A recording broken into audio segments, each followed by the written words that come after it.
वंदे मातरम। जो लोग अपना पक्ष बना बैठे हैं ना इजराइल और ईरान वॉर के बीच में, वो बिल्कुल उनके काम का ये वीडियो नहीं है, क्योंकि मैं सिर्फ सत्य की बात करना चाहता हूँ, फैक्ट्स की बात करना चाहता हूँ, हिस्ट्री की बात करना चाहता हूँ। पेपर रिटन है, सोशल मीडिया के ऊपर उठना पड़ेगा। और वहाँ युद्ध चल रही, किसी की घोड़ी किसी का घोड़ा, तू क्यों भागा दौड़ा। यहाँ आपस में लड़े पड़े हैं लोग सोशल मीडिया में। क्यों भाई, थोड़ा काम कर लो, अपने वतन को बेहतर बनाने की थोड़ी कोशिश करो। उनका युद्ध का जो निर्णय होगा वो पता चल जाएगा। आप किसके साथ हो, किसके विपक्ष में, उससे देखिए मुझे व्यक्तिगत तो कोई परवाह नहीं। आपके पास जो करना है आपको आर्टिकल 19 में जो है वो कर सकते हो, लेकिन मैं उनके लिए ये वीडियो करना चाह रहा था जिनको शायद पता नहीं और वो आपस में बेचारे लड़े पड़े हैं। आपको सबसे पहले ये समझो कि ओपन वॉर जो है ना, इसमें ब्लेम गेम मत खेलो कि सोशल में अबे तुम इजराइल रही कि ईरान रही कि ये यहूदियों वाला, ये मुस्लिम का एंगल, ये सब मत करो। सुनो, इसको समझो पहले। अगर आप इसको समझ जाओगे ना, अच्छा फिर उसके बाद आपको जो निर्णय लेना है, इतने तो बुद्धि वाले होंगे ना, इतने तो आप लोग बहुत ज्यादा ज्ञानी लोग हैं अपने इधर पे। तो यहाँ पर ये है कि जो हमारे पास है ना अवेयरनेस होना, इसके लिए समझने के लिए क्या है ना, इजराइल की जो मैच्योरिटी, एक बड़ी अच्छी लाइन है कि maturity begins when we go beyond social media headlines और द मीडिया हेडलाइंस। ठीक है, वन साइडेड मीडिया हेडलाइंस वाली बात है। अगर आपको इसका बैकग्राउंड समझना है दोस्तों, ऐसे नहीं कि आप एकदम से कोई निर्णय ले लिया, किसी ने कुछ बोला आपने बता दिया। इसका बैकग्राउंड जो है वो 45 साल पहले का कोल्ड फायर आपको समझना पड़ेगा।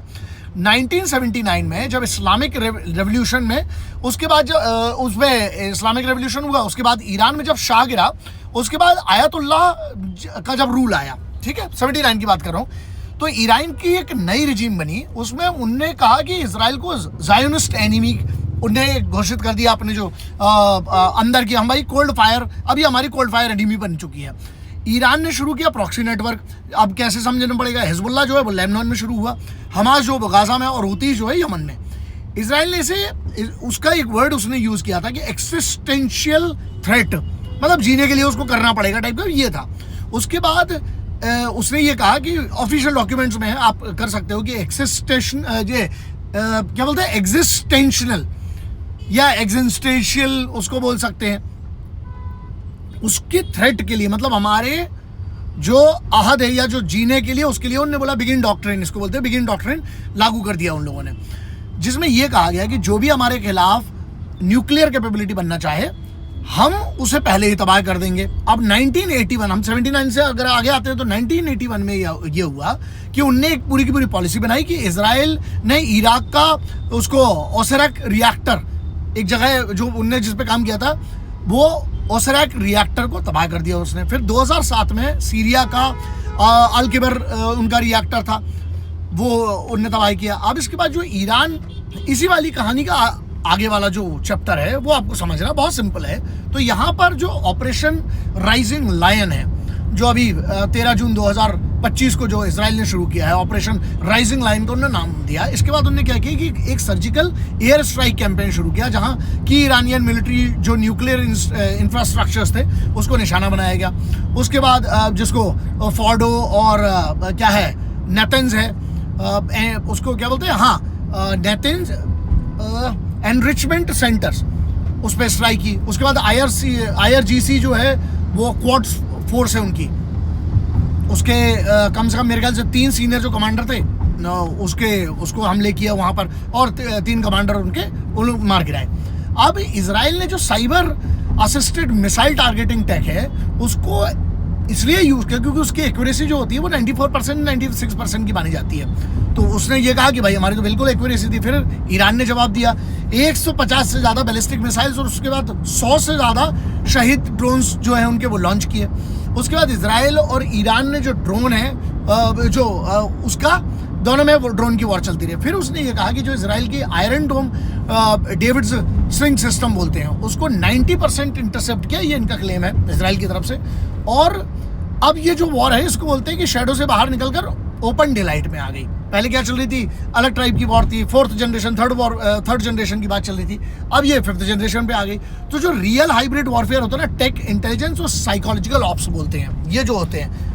अब अगर आपको समझना पड़ेगा कि भाई ये जो सिर्फ लड़ाई नहीं है, टेक्स्ट बुक लेवल की जो है ना हाइब्रिड वॉरफेयर जो है उससे ऊपर है। मतलब अगर आप, जो लोग जानते हैं, जो थोड़ा बहुत वॉरफेयर से संबंधित है, काउंटर इंसर्जेंसी, काउंटर टेररिज्म समझते हैं, उनके हिसाब से वो समझ जाएंगे कि text book cross hybrid warfare हो गया ये।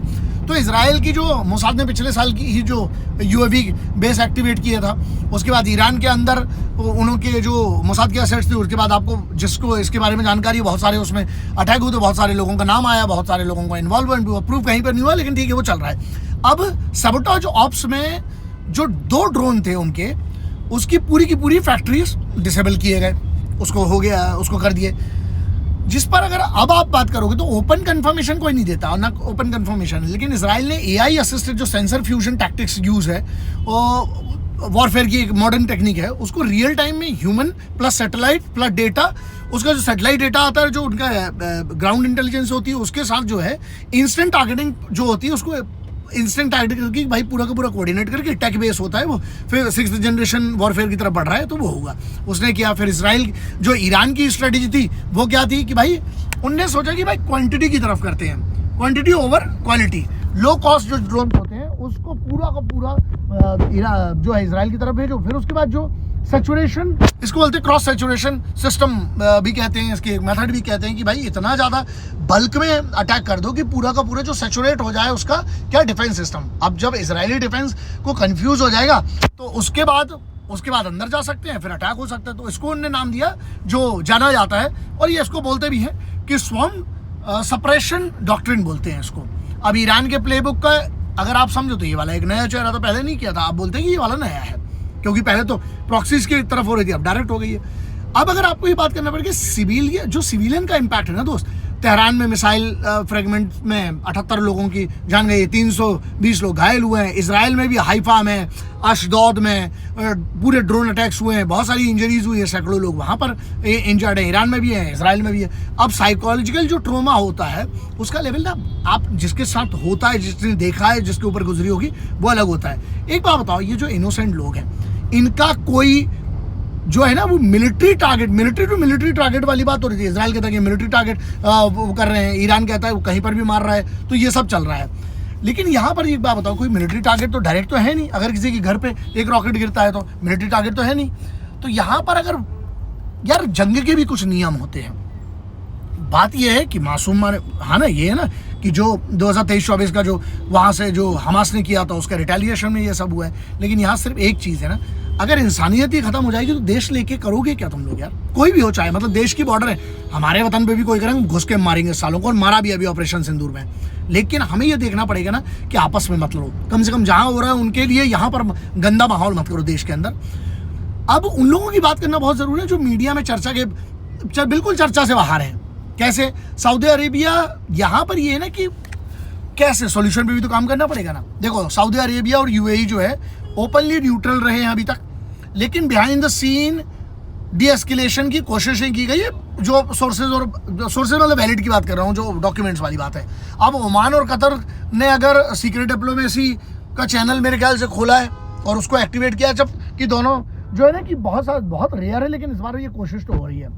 यूएस इस बार जो है वो डायरेक्टली कॉम्बैट में बिल्कुल नहीं दिख रहा है। उसने क्या किया कि भाई सैटेलाइट इंटेल और थर्ड जो है इनका THAAD जो है सपोर्ट, उसने कहा कि हमारा भाई ये सपोर्ट है, इसके अलावा हम बातें करेंगे। रशिया ने ईरान को रडार असिस्टेंस दी है, तो यहाँ पर वो एस्केलेट इंटरनेशनल जिसको बोलते हैं ना जियोपॉलिटिक्स बड़ी हो जाती है उसके बाद। लेकिन वो भी कहाँ पर है? अनऑफिशियली और इनडायरेक्टली प्रॉक्सी इम्पैक्ट बोलते हैं इसको, समझ लीजिए आप, उस हिसाब से चलता है। लड़ाई 2 देशों की है, पर पूरी दुनिया जो है ना इस पर नजर लगाई हुई है। मैं पहले रिएक्ट नहीं करना चाहता था, मुझे लगा कि यार देखो, आपको न्यूज़ और सोशल मीडिया पे तो बता ही रहे हैं लोग, बहुत बड़े ज्ञानी लोग बैठे हुए हैं, ऐसा लगता है जैसे उधर ही बैठे हुए हैं। आज तक इजराइल पता भी नहीं होगा उनको, हाइफा और रामला के बीच का फर्क नहीं पता होगा उनको, गुश एशियन और खिबूत के बीच का फर्क नहीं पता होगा, लेकिन ऐसी ही बातें करेंगे कि हाँ भाई साहब बिल्कुल उधर ही बैठे हुए हैं। तो ऐसा है, ये सडन वॉर जो है ना, अगर आप एकदम से इस पे आ जाओगे, हिस्ट्री जानना जरूरी। मैं हमेशा से कहता ना, अनपढ़ आदमी जो है मतलब जानकारी तो रखिए, और आज के पास तो बहुत सारी सोर्सेज हैं। तो कोल्ड वॉर जो एरा है, जो USSR में अरब प्रॉक्सीज के जरिए जो इसराइल को घेरा गया था, वो है। ईरान और इसराइल की जो फाइट वैसे ही थी। उसके बाद वियतनाम या कोरिया वॉर में जो US और USSR की डायरेक्ट लड़ाई हुई थी। इसराइल की जो इसको हम लोग बोलते हैं ना कि फिलॉसफी जो है वो hit before they are ready. एक ये वो कहते हैं, हमेशा से कहते हैं दिस बिगिन दिस, जिसको कहते हैं कि ये एक उनने अपनी एक डॉक्ट्रिन बनाई हुई है कि डिजिटल अवतार में हम ऐसा करके कर सकते हैं। और ईरान जो इस समय में क्या कर रहा है, वो कर रहा है, उसकी डॉक्ट्रिन क्या है? उसकी डॉक्ट्रिन ये है कि एसिमेट्री की जिसको बोलते हैं, कमज़ोर हो तो इनडायरेक्ट लड़ो, हर एंगल से लड़ो, चाहे साइबर हो, चाहे फ्यूल सबोटाज हो, तेल वाली लड़ाई हो, चाहे वो भी हो। सॉल्यूशंस क्या है? देखो प्रॉब्लम तो ये, मैं हमेशा कहता हूँ कि अगर मेरे पास भी सॉल्यूशन नहीं है, अगर बगैर सॉल्यूशन की आप बात करें तो आप भी एक प्रॉब्लम हो। अब अगर आप सॉल्यूशन समझना चाहते हैं, क्योंकि बहुत सारे लोग देखते हैं जिनको किसी को फ़र्क पड़ता है, तो डिप्लोमेटिक लेवल की भी बहुत सारी बात होती है। ऐसा है कि रियल सॉल्यूशन जो है ना, वो कैसे रोका जा सकता है, कैसे वो होना चाहिए, क्योंकि सॉल्यूशन बहुत ज़रूरी है। तो इजराइल ईरान के बीच में जो है ना, एक इनक्रिप्टेड डायरेक्ट इमरजेंसी हॉटलाइन होना चाहिए, जिससे कोई भी मिसअंडरस्टैंडिंग होती है तो उसके पहले ये इस पे बात कर सकें। मतलब ये डिप्लोमेटिक लेवल पे भी हो सकती है और कमांडर लेवल पे भी हो सकती है। यूएन ड्रोन पेट्रोल अगर सिविल एरियाज में अगर एरियल मॉनिटरिंग करे तो उसके बाद उसको पता होगा कि कहाँ पे क्या मूवमेंट हो रहा है, वो भी कर सकता है। अब उसके बाद ओमान और जो सऊदी जैसे जिसको ट्रस्टेड न्यूट्रल कंट्रीज जो है, उसको पीस टॉक जो है वो शुरू कर सकते हैं और करना चाहिए।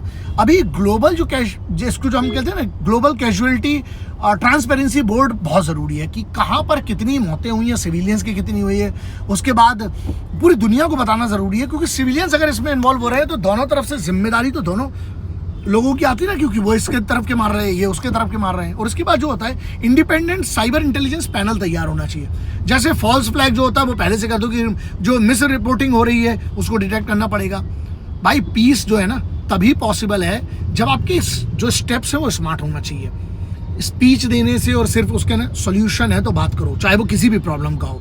तो ऐसा है दोस्त, हवा में सिर्फ स्लोगन अपने देश को बर्बाद मत करो, यहाँ पर अंदर मत भिड़ो, ठीक है? जो होगा वो तो आप भी देख लेंगे, बाकी न्यूज़ वाले छोड़ेंगे तो नहीं, आपको घर में घुस के, वॉशरूम में घुस के बताएंगे पूरा का पूरा, और ऐसे ऐसे सूत्रों से बताएंगे जिनका कोई हवाला नहीं देना। तो ठीक है, उनके सूत्र पता नहीं कैसे हैं, लेकिन ठीक है, वो उनकी दुकान चल रही है, चलने देते हैं आप। लेकिन किसी की दुकान के चक्कर में अपना बेटा मत खो देना, अपना भाई मत खो देना, अपने एक दोस्त मत खो देना जिसके साथ बचपन से रहे हो, यहाँ पे लड़ गए तो मुश्किल ही है। तो मॉडर्न वॉर अब सिर्फ टैंक्स जेट्स की नहीं है, ये कंबाइंड होती है। अब कंबाइंड कैसी? Combined intelligence, cyber, drones, diplomacy, इन सब से ही लड़ी जा सकती है और इन्हीं सब से इसका निदान भी होगा। तो दोस्त ऐसा है, मिलके रहते हैं, थोड़ा ट्रांसपेरेंसी आना चाहिए, जो भी हो रहा है सीज फायर करो। और बहुत सरल लगता है लोगों को ना कि युद्ध लड़ लो, ये सब। दोस्त ऐसा है ना, जिसने युद्ध के बारे में थोड़ा भी पढ़ा है, थोड़ा भी जानकार है, थोड़ा भी देखा है, वो कभी नहीं चाहता युद्ध हो और आपस में लोग लड़ें, ये तो बिल्कुल नहीं है। तो हम सबको ना मिल के कोशिश करना चाहिए, कम से कम अफवाहें ना फैलाएं, कम से कम पूरा ज्ञान ना हो तो भड़काए ना लोगों को। हमारे देश के अंदर ये हिंदू मुस्लिम वाला माहौल पैदा करने की कोशिश मत करो। और ये हमारे इधर भी साइबर कमांड की रिस्पॉन्सिबिलिटी है, साइबर पूरी की पूरी क्राइम यूनिट्स की रिस्पॉन्सिबिलिटी है। अगर देश के अंदर माहौल बिगड़ता है, इजराइल और ईरान के युद्ध के बीच में जो यहाँ पर अपनी हस्तेजी कराते हैं, इनको ना IT एक्ट में 2 ऐसे सेक्शन है, जैसे 66F जो है वो लगना ज़रूरी है, साइबर टेररिज्म। तब 2-4 को लगेगा, तब सुधर जाएंगे। जय हिंद, वंदे मातरम, इंकलाब जिंदाबाद, भारत माता की जय। अपना ध्यान रखिएगा, आपस में मत लड़ो, बाकी जो करना है, जो कानून के हिसाब से देश को बेहतर बनाने के लिए कोशिश करते हैं। वंदे मातरम।